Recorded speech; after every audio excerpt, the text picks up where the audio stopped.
Hi everyone, in this video I'm going to show you how to reset Orbi SXR80 Wi-Fi router.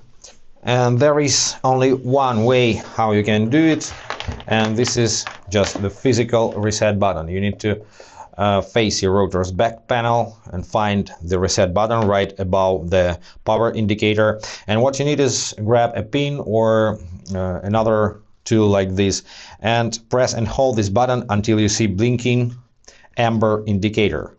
So if you just press the reset button once and see just a solid indicator and then release the button, the router will not be reset, just reboot.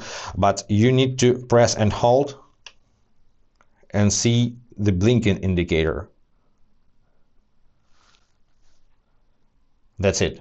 Now you can release the button, and after about 2 minutes your router will be reset and you will see glowing solid white indicator over here. It means you can set up your router from scratch.